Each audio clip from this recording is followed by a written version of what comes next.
नमस्कार दोस्तों। उत्तर प्रदेश की सियासत गर्म है। कुछ महीनों बाद विधानसभा चुनाव होने हैं और पश्चिमी उत्तर प्रदेश में इस सियासत की गर्मी को और बढ़ा दिया है नगीना सांसद और आज़ाद समाज पार्टी के राष्ट्रीय अध्यक्ष चंद्रशेखर आज़ाद जी की सत्ता परिवर्तन यात्रा ने। और इस सत्ता परिवर्तन यात्रा की शुरुआत ही बड़े विवाद के साथ में हुई। पुलिस ने उन्हें हाउस अरेस्ट भी किया। कोशिश की गई कि ये यात्रा ना हो, लेकिन समर्थकों के जुनून के आगे, चंद्रशेखर आज़ाद की जिद के आगे आखिरकार पुलिस प्रशासन को झुकना पड़ा। और यहाँ तक चंद्रशेखर आज़ाद जी ने कहा कि मुख्यमंत्री योगी आदित्यनाथ द्वारा जब वो बिजनौर आए तो कहा गया कि भाई सत्ता परिवर्तन यात्रा नहीं होने देनी है। तो पश्चिमी उत्तर प्रदेश में उत्तर प्रदेश की सियासत में क्या होने वाला है और किस तरीके से क्या वास्तव में उत्तर प्रदेश की सियासत में बदलाव लाने की कोशिशें हैं, क्या अखिलेश यादव या ओवैसी के साथ में जो गठबंधन की चर्चाएं हैं उनमें सत्यता है, इन्हीं सब मुद्दों पे बात करने के लिए हमारे साथ खुद चंद्रशेखर आज़ाद जी मौजूद हैं।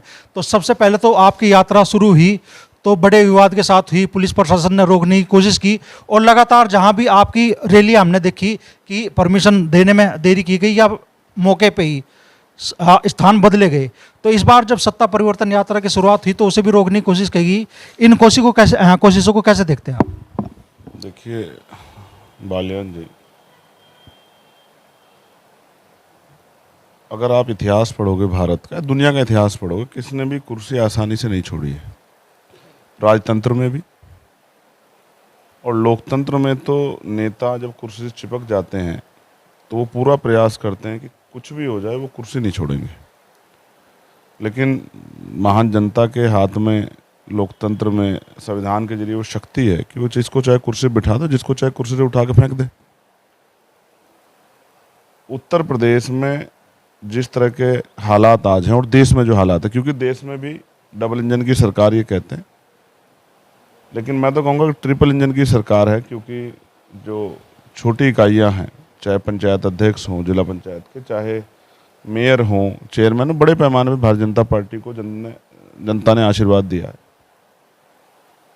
या उन्होंने जोर लगा के जो है सत्ता का दुरुपयोग करके हड़पा है। लेकिन आज जनता के मन में बेचैनी है। सबसे ज़्यादा बेचैनी किसके मन में? युवाओं के मन में बेचैनी है कि उनका भविष्य क्या है। उनके माँ बाप ने, मैं जहाँ से आता हूँ पश्चिम उत्तर प्रदेश, वहाँ खेती किसानी का बड़ा बोलबाला है, बड़ा रोजगार खेती है। तो माँ बाप ज़मीन गिरवी रख के कर्ज लेके अपने बच्चे को पढ़ाते हैं इस उम्मीदों के साथ कि कल ये आगे बढ़ के उनकी दुख तकलीफ का सहारा बनेगा, उनकी समस्या दूर करेगा, उनको ताकत देगा, उनको सम्मान का जीवन देगा, उनको सुविधाएं देगा। लेकिन चिंता ये है कि जिस तरह से सरकारी नौकरियां खत्म हो रही हैं, जिस तरह से आर्थिक मंदी के दौर में प्राइवेट सेक्टर में भी छटनियाँ हो रही, मुझे नहीं लगता कि युवाओं का भविष्य सुरक्षित है। उत्तर प्रदेश की सरकार ने बहुत वादे किए थे कि हम युवाओं को रोजगार देंगे, इतनी नौकरी देंगे। इतना बैकलॉग बाकी है जिसकी संख्या 5 लाख से ज़्यादा है अलग अलग विभागों में। उसके बाद लंबे समय से स्कूल तो बंद हो रहे हैं, लेकिन शिक्षकों की भर्ती नहीं आ रही है।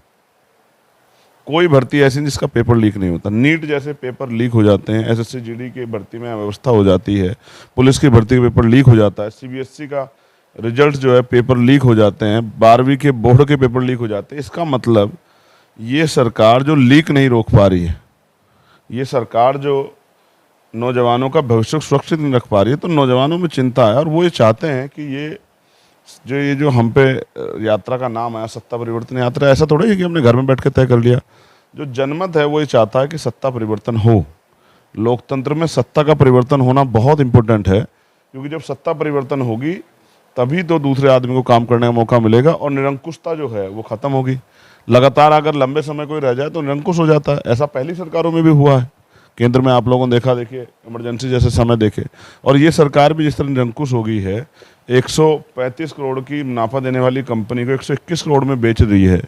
तो आपको मुझे समझना पड़ेगा कि किसान हो, नौजवान हो, गरीब कमज़ोर तबका हो और संविधान को मानने वाला कोई भी तबका हो, सब चिंतित हैं। महिलाएं चिंतित हैं चूल्हे के जो हैं रूप को देख के, गैस के बढ़ते दाम को देख के। किसान मजदूर परेशान है, मिडिल क्लास। जिस तरह से लगातार पेट्रोल डीजल के दाम बढ़ रहे हैं और नौकरियां रोजगार तो ख़त्म ही हो गए हैं। ऐसा लगता है कि आने वाले कल में रोटी रोटी पे लोग जीवन यापन करेंगे, उनके पास रोजगार या सुविधा नहीं होंगी, ऐसा मुझे लगता है। इसलिए सत्ता परिवर्तन की ज़रूरत है और सत्ता परिवर्तन के लिए लोगों को जागरूक करके इकट्ठा करना जरूर। जागरूक तो हैं, ऐसा नहीं है कि भारतीय जनता पार्टी को 51% वोट मिल रहा है। और लोकसभा चुनाव में आपने देखा भी, जहां हम बैठे हैं, मुजफ्फरनगर हो, शामली हो, कैराना जिसको कहते हैं, या नगीना हो, चारों तरफ भारतीय जनता पार्टी हारी। तो बीजेपी का वोट, बीजेपी के जो खिलाफ वोट है वो बीजेपी के पक्ष से ज़्यादा है, लेकिन संगठित नहीं है। उसको संगठित करने के लिए और उनको ये समझाने के लिए कौन सा समीकरण जीत सकता है। जैसे मोदी जी ने, अमित शाह जी ने गुजरात मॉडल बताया कि गुजरात मॉडल हम लोग 2014 में लागू लेके आएंगे। वो गुजरात मॉडल देश ने देख लिया।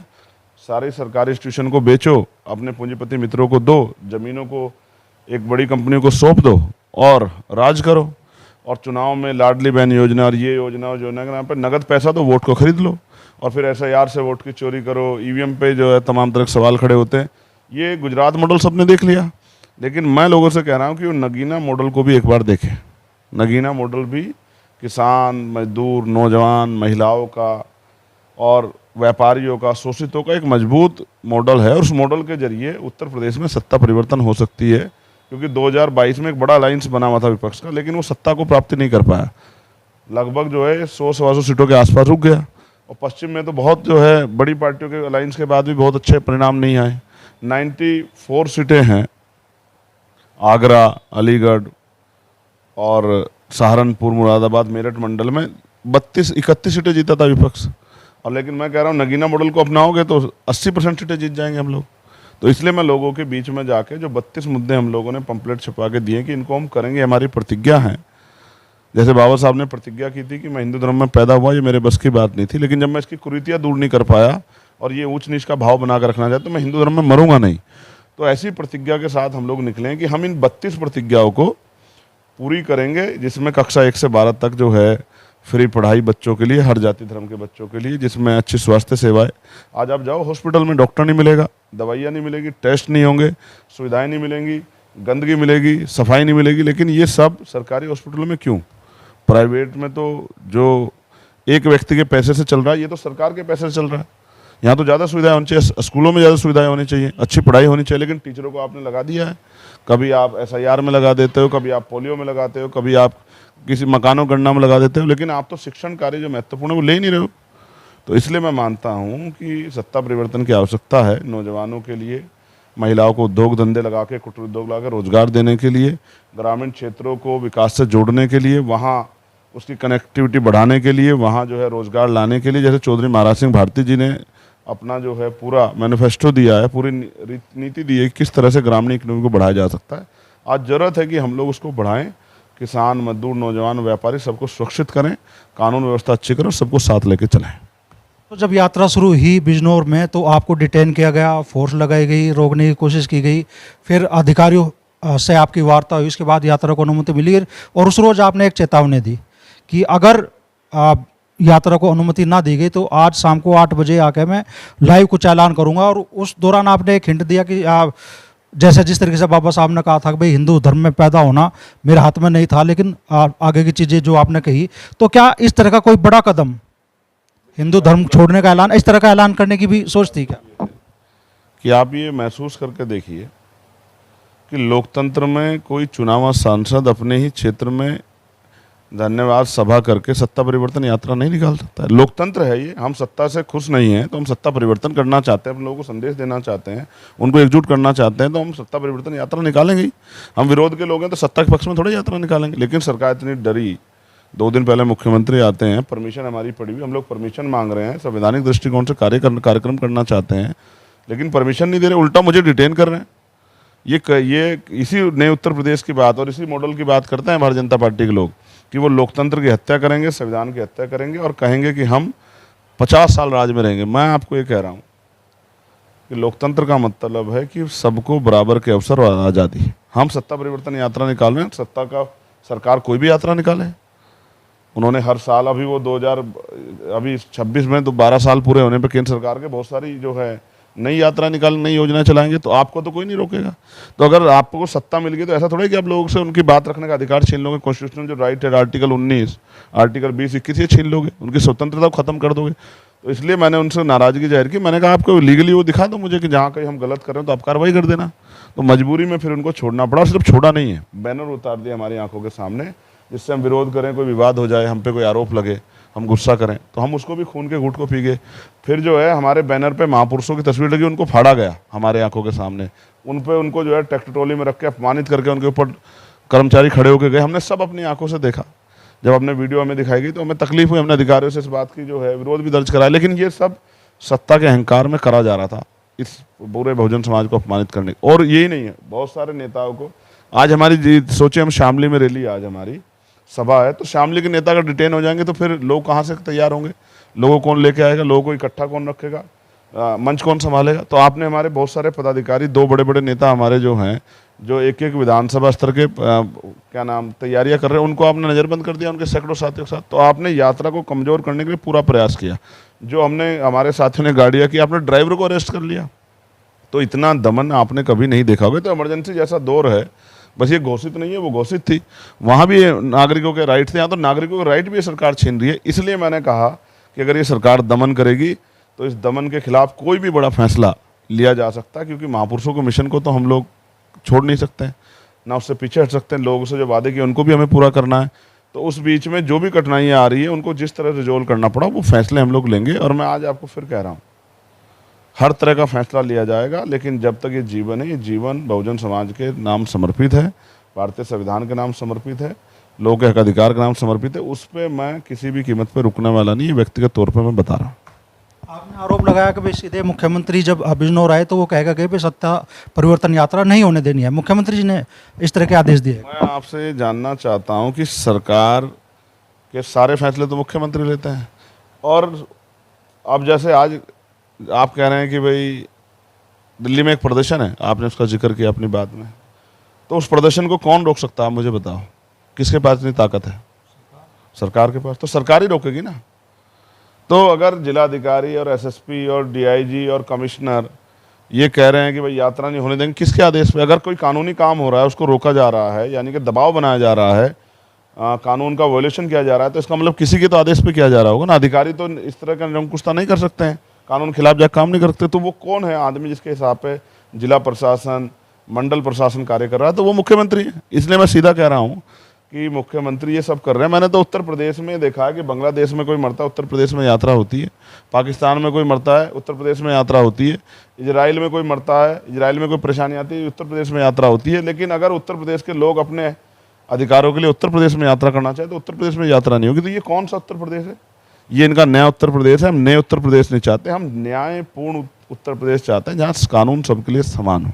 कोई अपराध करे उस पर कार्रवाई करो, लेकिन झूठे मुकदमे लगा के लोगों को जेल भेजना बंद करो, बुलडोजर से लोगों को डराना बंद करो, नौजवानों को बेसहारा समझना, उनको बेइज्जत करना, उन पर लाठी चलाना बंद करो। लगातार जो है पेपर लीक हो रहे हैं, बच्चे आंदोलन कर रहे हैं, बच्चों को काम पढ़ना है, आपने उनको आंदोलन में झोंक दिया है। आप पेपर की कागज की रक्षा नहीं कर पा रहे, बहन बेटियों की रक्षा क्या करोगे? मेरठ इसका उदाहरण है। 44 दिन बाद अनुष्का पाल नाम की बेटी, जो राष्ट्रीय स्तर की जो है खिलाड़ी थी, उसकी 44 दिन बाद बॉडी मिली है नाले से। शर्म आनी चाहिए अधिकारियों को कि अगर वो 44 दिन तक एक राष्ट्रीय स्तर की खिलाड़ी की बॉडी बरामद नहीं कर पाए, उसकी सुरक्षा नहीं कर पाए, तो आम गांव में रहने वाली बेटियां कैसे सुरक्षित होगी? इसका जवाब सरकार को देना चाहिए। कहाँ है वो आपका यमराज जो चौराहे पर खड़ा था? मैं फिर आपसे कह रहा हूँ, कपसाड़ हमारे पे उदाहरण है, कितने उदाहरण हमारे पास, ये सब हमारी आंखों के सामने है कि किस तरह का अन्याय हो रहा है।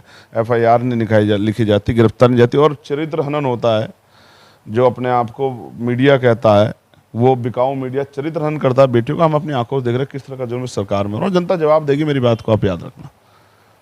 तो क्या युवाओं का यही आक्रोश पनपा जब चीफ जस्टिस ऑफ इंडिया ने बेरोजगार को कॉकरोच कहा और एक नई पार्टी सामने आ गई, कॉकरोच जनता पार्टी, तब तो तफरी थी, लेकिन अब मामला सीरियस हो रहा। आज जंतर मंतर पर उनका प्रदर्शन है और अभिजीत दीप के आ रहे हैं। क्या कहना चाहेंगे इस पूरी मूवमेंट को लेकर? फिर आपसे कह रहा हूं, नौजवान अंदर अंदर तकलीफ महसूस कर रहा है, बेबस हो रहा है, सुसाइड कर रहा है, उसके सपने कुचले जा रहे हैं, उसके अंदर चिंता है। इस चिंता को सरकार को समझना चाहिए, ना कि प्रोटेस्ट या आंदोलन को दबाना। जितना आप किसी चीज़ को दबाओगे उतना ही वो चीज़ और ताकतवर होकर खड़ी होगी। आपके दमन के फैसले, और भारत ने दमन नहीं सहा है। ये मेरठ किसानों की क्रांतिकारियों की धरती है, कोतवाल धन सिंह गुर्जर की धरती, माता दीन वाल्मीकि की धरती है। आप मेरी बात को याद करना, चौधरी महाराज सिंह, चौधरी चरण सिंह जी की धरती है। ये दबने वाले लोग नहीं है। ये जिस दिन सीना तान के खड़े हो जाएंगे, ऐसी सरकारों को, ये एक नहीं केंद्र तक की सरकार को उखाड़ के फेंक देंगे। मैं फिर कह रहा हूँ, लोगों ने भरोसा किया, भारतीय जनता पार्टी ने उस भरोसे को ठगा। और ये सरकार सिर्फ और सिर्फ हिंदू मुसलमान की राजनीति करती है। और जहां अपराधी के रूप में या आरोपी के रूप में मुसलमान आ जाता है, ये इतनी सख्त कार्रवाई करती है सिर्फ ये दिखाने के लिए कि मुसलमानों को ठीक कर रहे हैं। मैं ये कह रहा हूँ, मुसलमानों को ठीक करने से 80% जो समाज, SC ST OBC समाज और सामान्य जाति के लोग, उनके बच्चों का क्या भला हो रहा है? उनको कहाँ से रोजगार मिल रहा है? उनको कहाँ से रोटी मिल रही है? उनको कहाँ से जो सम्मानजनक जीवन मिल रहा है? तो आप कब तक जो है मुसलमान के नाम पर राजनीति करोगे? आप तो आए थे 2 करोड़ रोजगार, 15 लाख, कौन सा सपना, कौन सा वादा पूरा किया आपने? किसानों के दुमकर जाओ, आप जाके देखो। कहा था 2022 के मैनिफेस्टो में बिजली का बिल हाफ कर देंगे, बिजली का बिल माफ़ कर देंगे, किसानों का कर्ज माफ़ कर देंगे। बताओ कौन सा हुआ है? 6,000 रुपये देते हैं किसान सम्मान निधि, लेकिन ये नहीं बताते वो साल भर की है। 500 रुपये बैठती है महीने में, और 993 रुपये सिलेंडर बढ़ा दिया आपने। लुटेरे हो आप, टैक्स के नाम पर लूट रहे हो, लगातार टैक्स बढ़ा रहे हो, बिजली के मीटर लगा प्रीपेड, आपने लोगों का खून चूस लिया। आप उनकी मेहनत की गाड़ी कमाई को, उनके बच्चों की रोटी के वो भी आप छीनने काम कर रहे हो। तो ऐसी लुटेरी सरकार को जनता माफ़ नहीं करेगी। बस हम ये सोच रहे हैं कि जो बटा वोट है वो एकजुट हो जाए, और एकजुट होके भारतीय जनता पार्टी को जवाब दे। तो मैं लिख कर देता हूँ कि पश्चिम उत्तर प्रदेश एक नया इतिहास लिखेगा उत्तर प्रदेश के अंदर। कांग्रेस जनता पार्टी या अभिजीत दीपके के खिलाफ कोई एक्शन होता है तो क्या चंद्रशेखर आज़ाद खड़े होंगे उसके विरोध? के साथ खड़ा हूँ, पीड़ित के साथ।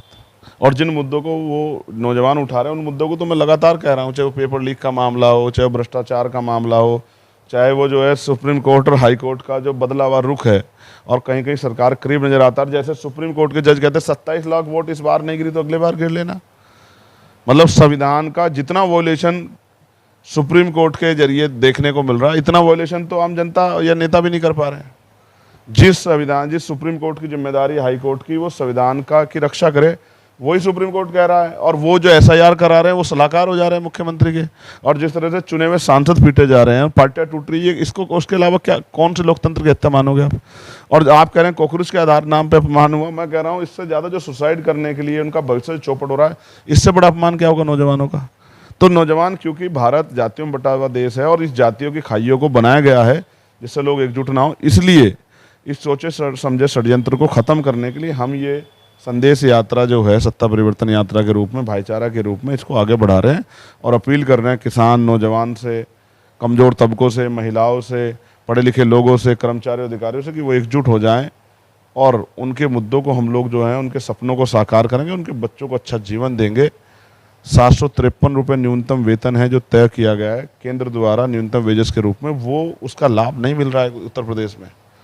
भाई जो ये अकुशल मजदूर के लिए है, जो फैक्ट्री में काम कर रहा है, कंपनी में काम कर रहा है, किसी की के स्कूल में काम कर रहा है, किसी के घर पे काम कर रहा है, किसी खेत में काम कर रहा है, सबको सम्मानजनक महंगाई, बढ़ती महंगाई में सम्मानजनक मजदूरी तो मिलनी चाहिए ना।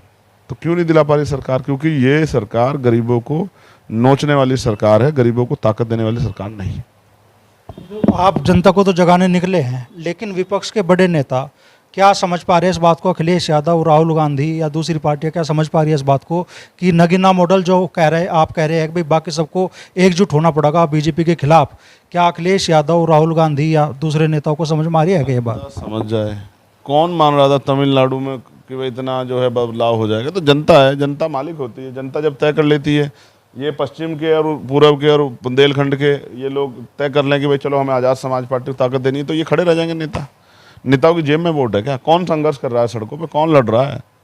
कौन जो आवाज़ उठा रहा है? नेता तो चुप है, मुकदमा लग जाए, जेल ना हो जाए। कौन लड़ रहा है? मुकाबला कौन कर रहा है? आज़ाद समाज पार्टी कर रही है, भीम आर्मी कर रही है। सत्ता के लोग किसके खिलाफ आंदोलन कर रहे हैं? सहारनपुर में आपने देखा, मेरठ तक के लोग जाके, मैं जिनको बहुत सज्जन मानता था, वो जाके जो है भीम आर्मी के खिलाफ नारा लगा रहे हैं, क्योंकि भीम आर्मी आज़ाद समाज पार्टी लड़ रही।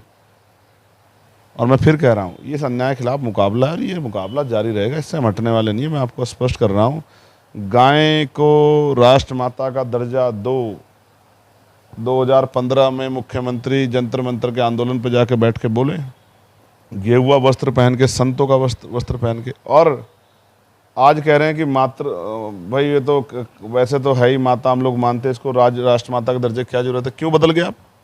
क्योंकि बीफ कंपनियों से बड़े बड़े चंदे लेती है आपकी पार्टी। अब ये बीफ कंपनियां, मैं कह रहा हूँ आपसे, आप सारी बीफ कंपनियां बंद करवा दो, हम आपके साथ हैं। हम समर्थन करेंगे आपकी इस मांग का, आप कर दो बीफ कंपनियां बंद। जहाँ जो है पशुओं की हत्या हो रही है, गौ हत्या हो रही है, आप कर दो बंद। मैं तो आपको मानूँ, ये हमारा कानून है कि गौ हत्या नहीं होनी चाहिए, तो आप बंद करो अगर आप इतने सच्चे हो तो। आप भेज रहे हो दुनिया में जो है हम लोग बढ़ गए हैं, बीफ एक्सपोर्ट में नंबर 1 के करीब चले जा रहे हैं, तो और आप कह रहे हैं कि आप गौ माता के रक्षक हैं। आप कहाँ रक्षक हैं? जब आप पे आती है आप कहते हो तो मिथुन है, गाय थोड़ा ही है भाई। पशु पशु एक समान। अगर आप इतने ही जीव हत्यारे, हम तो बुद्ध को मानने वाले लोग हैं, रैदास जी को, कबीर जी को, नानक जी को मानने वाले लोग हैं। हम तो किसी भी तरह के हत्या के खिलाफ हैं, जीव हत्या के। तो आप हो तो चलो लगाओ, आदेश पालन करें, मोदी जी करें, अमित शाह जी करें, राज्य में मुख्यमंत्री करें, देखो पता लग जाएगा। लेकिन कथनी करनी फर्क है। जैसा मैंने बताया, 15 में कुछ कहते थे, 26 में कुछ और कह रहे हैं। ऐसे ही वादे करके आए थे लुभावने, कुछ नहीं, बस ठीक है कार्रवाई हो, लेकिन जाति धर्म देख के ना हो। सिर्फ इसलिए ना हो कि किसी को खुश करना है, कानून सम्मत कार्रवाई हो तो कोई किसी को ऑब्जेक्शन नहीं है। आप अन्याय करोगे तो संघर्ष होगा, मुकाबला होगा, मेरी बात को याद रखना। जो आप बुलडोजर एक्शन की बात कर रहे हैं, सूर्या की हत्या हुई गाजियाबाद में, असद का एनकाउंटर हुआ, उसके बाद भी बुलडोजर एक्शन चल रहा है मदरसों पे और घरों पे, उसे कैसे देखते हैं आप? मैं कह रहा हूँ हत्या तो कहीं हुई है। सूर्या की हत्या हुई, जिसने असद ने हत्या की, उसको इनकाउंटर कार्रवाई किसी ने विरोध नहीं किया। होनी चाहिए, अगर कोई इस तरह से जो है अन्याय करेगा जाति के नाम पे, धर्म के नाम पे, बिल्कुल होनी चाहिए। लेकिन हत्या तो वहाँ त्यागी की भी हुई है, हत्या तो वहाँ गोपाल शर्मा की भी हुई है। उन पे कितने बुलडोजर चले, उन पे कितने इनकाउंटर हुए। तो आपकी सुई जो है, जो आपके एजेंडे में आती है, उसी पे क्यों होती है? फिर आप जो है संत का के कपड़े धारण करके आप कैसे संत हैं, जो आप जाति और धर्म देख के कहते हैं कार्रवाई करते हैं? आप तो आपकी नज़रों में तो आरोपी आरोपी होना चाहिए, अपराधी अपराधी होना चाहिए। फिर जिस तरह से दलित और पिछड़े वर्ग के कर्मचारियों के साथ अन्याय हो रहा है, और उनके नेताओं के साथ भी, मैंने कई नेता देखे, सरकार के मंत्री बार बार शिकायत करते हैं कि हमें तो प्रोटोकॉल ही नहीं मिल रहा है, प्रोटोकॉल ही नहीं मिल रहा है। तो आप देख लो क्या स्थिति है। सत्ता में जो दलित समाज के लोग हैं, 2 बड़े बड़े नेता मैंने देखे, कह रहे हैं कि प्रोटोकॉल ही नहीं मिल रहा है। अपमान किया जा रहा है उनका जानबूझ के, क्योंकि सत्ता उनको कुर्सी दे रही है, लेकिन पावर तो नहीं दे रही कि अपने लोगों का भला करते हैं। ठीक है, जातिवादी पार्टी भारतीय जनता पार्टी, इससे लोगों को निजात लेनी पड़ेगी। आपने कहा कि भाई आपकी यात्रा चल रही है, प्रशासन या सत्ता के इशारे पे उसे कुचलने की या निरंकुशता दिखाई जा रही है, तो विपक्ष के दूसरे नेता, चूंकि अकेले पूरे उत्तर प्रदेश में आज़ाद समाज पार्टी, आप खुद ही सड़क पे उतरते दिखाई दे रहे हैं, कोई दूसरा बड़ा नेता फिलहाल तक तो, जबकि चुनाव में अब कुछ महीने शेष है, सड़क पर नहीं उतरा है, तो विपक्ष के नेता बच रहे हैं क्या, या सिर्फ राजनीति सिर्फ ट्विटर और प्रेस कॉन्फ्रेंस तक सीमित रह गई है क्या?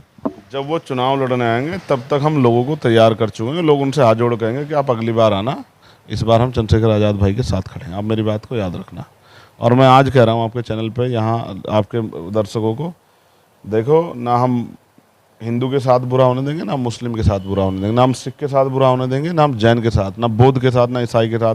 हम हर व्यक्ति को साथ लेके चलेंगे। सरकार सबकी होती है, लेकिन कमज़ोर वर्गों की तरक्की से किसी को दिक्कत नहीं होनी चाहिए। इसलिए मैंने कहा कि हम अति पिछड़ी जाति को 15% अतिरिक्त आरक्षण देंगे, 27% से बढ़ा के 15%। किनको? पाल को, प्रजापति को, कश्यप को, सैन को, विश्वकर्मा को, निषाद को, उन जातियों को, जोगी को, जिनको अवसर नहीं मिले, जिनकी संख्या, जिनका प्रतिनिधित्व कम है, उनकी सूची बना के उनको देंगे उनके अधिकार।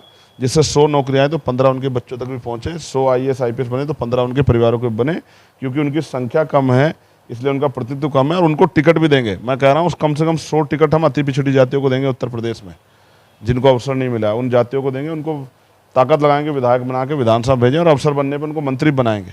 उनके हाथ में पावर देंगे अपने समाज का भला करने के लिए, जो कोई पार्टी नहीं दे सकती। याद रखना मेरी बात को। हम जनरल सीटों पर शेड्यूल कास्ट के, बैकवर्ड के, मुस्लिम भाइयों को मौका देंगे कि वो आएँ और लड़ें और मेहनत करके इस सरकार में, इस सरकार का मुकाबला करें और बहुमत हासिल करके जनता के भले में काम करें।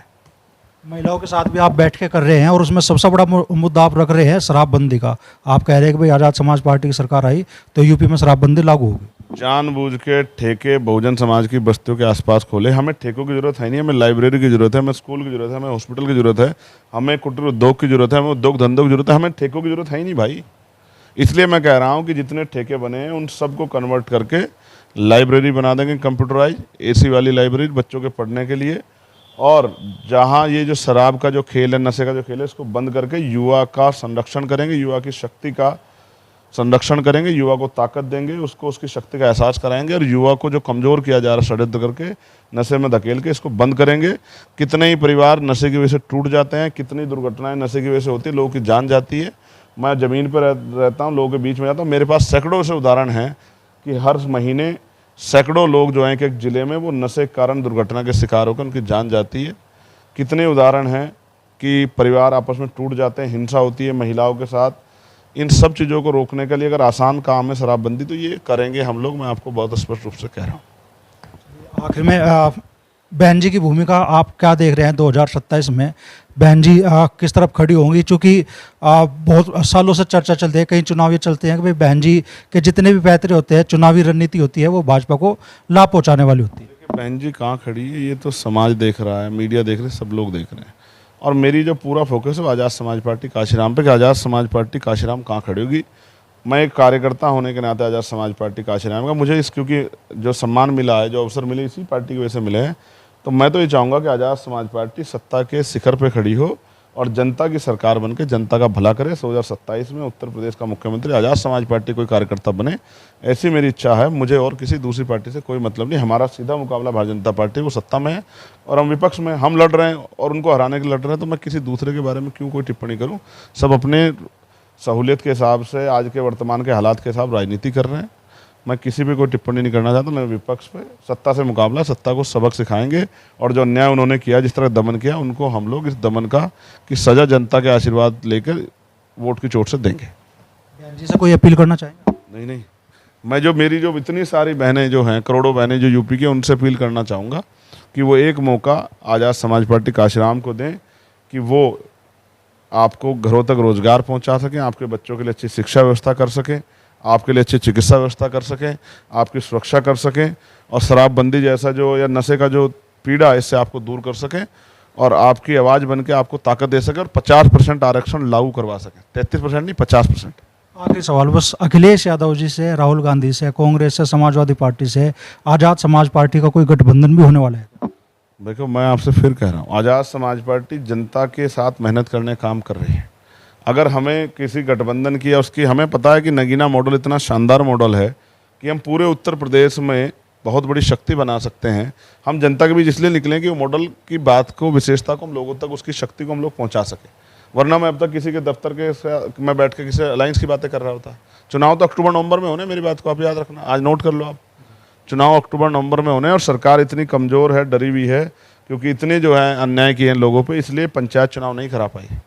क्योंकि पंचायत चुनाव में डंडा चलाते, जबरन प्रमुख बनाते, जिला पंचायत अध्यक्ष बनाते, किसी को जिताते, किसी को हराते, जनता इनको जवाब देती चुनाव में विधानसभा के। इसलिए डरे हुए लोग अक्टूबर नवंबर में चुनाव कराएंगे, आप मेरी बात को याद रखना। तो इसी हिसाब के साथ भी गठबंधन की कोई संभावना है? मैं फिर आपसे कह रहा हूँ कि जो काम पार्टी की प्रदेश की टीम का वो करेगी, हम लोग तो जनता को जागरूक करने और जोड़ने के लिए निकले हैं और वो हम करेंगे।